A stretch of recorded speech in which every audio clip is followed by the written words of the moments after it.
Colin Cowherd has the Detroit Lions selecting Myles Murphy at number 6. Myles Murphy, coincidentally enough, had his pro day that same day. Chris, do we have the numbers on this one? Yes, we do. Look at this shit, Smitty. I don't know how this one slid underneath me. Obviously, we knew he was 6'5". We knew he was a big fella. He's 271 pounds. Did you know he was running a fucking 4.5? That's pretty impressive. Did you know he had the 7.2 3-cone and a 4.3 shuttle? This is compared. I mean, say what you want about Trayvon Walker, but like, this is what he's being compared to now. I'll say this though too: pro days,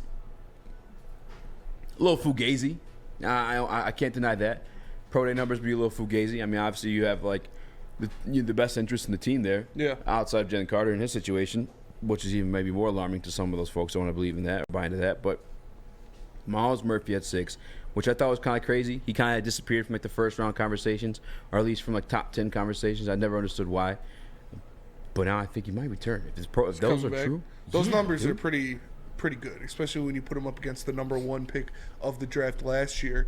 His numbers, and he was drafted off potential. He wasn't drafted off of he was the best player in this draft. He was the best edge in this draft. That being Trayvon Walker. He was drafted off potential, and shout out to the Jags for doing that, so we could get Aiden Hutchinson.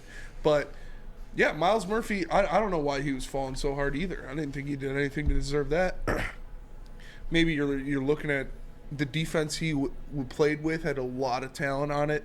So does that take away from who he actually is as a player when you're playing with Brian Brisset and Trenton Simpson and other guys like that?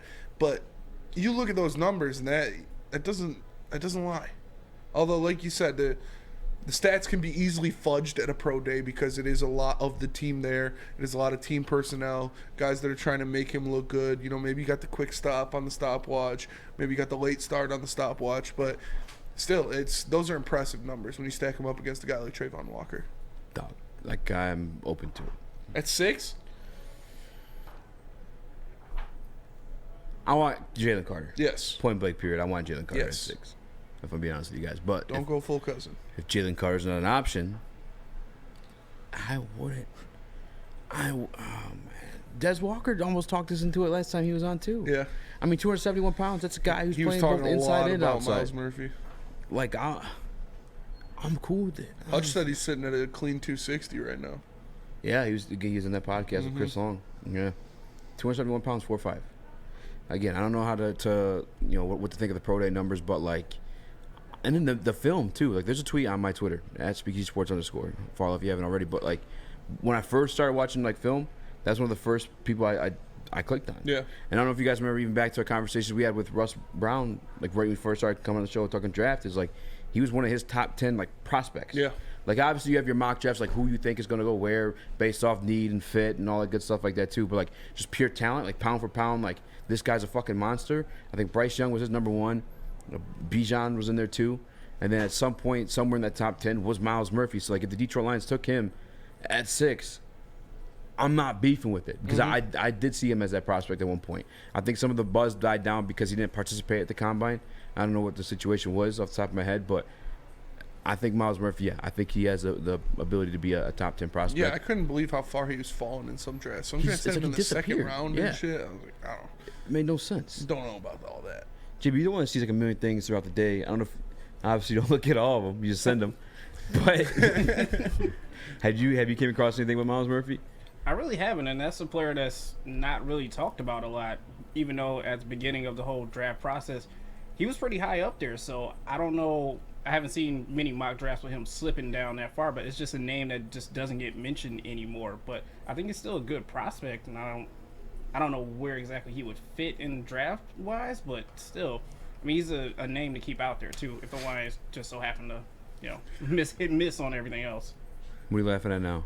Somebody, Sam Bartz in the Woodward Sports chat said, Kristaps Porzingis at 6. I said, who the fuck is Tingus Pingus? I've never heard of no Latavia. Whatever he said. You drafted this fucking You drafted this fucking guy? Do you want me to read you the PFF analyst of Myles Murphy? Yes. This is one of the first ones to pop up when I hit Google. Murphy's an absolute freak athlete. He has been highly touted ever since high school simply because of his raw physical tools. You will hear a lot of comparisons to Trayvon Walker for Murphy throughout this draft season. He has the same type of strength-speed combination that NFL teams look for in an edge defender. Murphy definitely has work to do developing his pass-rushing moves, but he clearly possesses the athletic ability to do it. He recorded 96 pressures and 20 sacks in his Clemson career. Shades of Rashawn Gary. Sounds a lot like Trayvon Walker. It does sound a lot like Trayvon Walker, which, by the way, I know a lot of people are going to look at the seasons of Trayvon Walker and Kayvon Thibodeau, and they're going to look for that sacks, and that's what they're going to base their value of him as a player as, and this is incorrect. Even if you were to go back and listen to that podcast with Aiden Hutchinson and Chris Long. Actually, I'll send this one to you too, Chris, for when we come back. I know I didn't send to you in Slack right now, but Aiden said his best game is the one he had 1 sack. Yeah. Said sacks are a fickle thing, and like even in that game against Washington where he had a bunch of sacks, he's like, one of them, Carson Wentz just fell into me. Yeah. And people were like, "Oh, you're a monster." He's like, "Yes." And that's what happened. Yeah. Remember when we talked about it, it's like, I mean, it was like all 3 of them were like that, honestly. Yeah, he said he was rushing as a 3-tech, did a little loop contain, and Carson Wentz just fell into him. And then the co-host of whoever co-hosts with Chris Long was like, "Carson will do that." Yeah. He does. Yeah, he does. That was definitely some Carson Wentz shit. Here's some of the pros of Myles Murphy per PFF. One of the twitchiest 275-pounders you'll ever see. Power into contact that can put an offensive lineman on his back when executed properly. The want is there. He'll charge into blocks trying to impose his will. Now, the cons are no meaningful development from his freshman year to his junior year. His tape was truthfully better than. Poor high side rusher who'll take himself out of plays. I don't even know what the fuck that means. No plan when taking on blocks.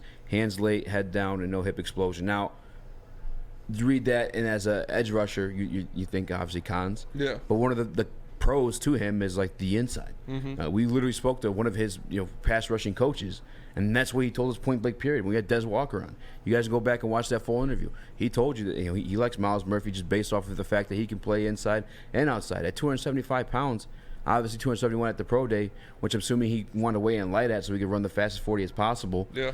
I think he's going to play heavier than that.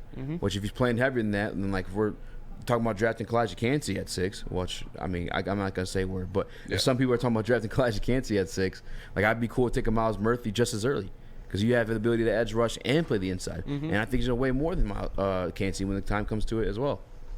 I don't hate it. Again, I'm not on this like edge rusher I feel you. thing. Like I don't think they need an edge rusher that high.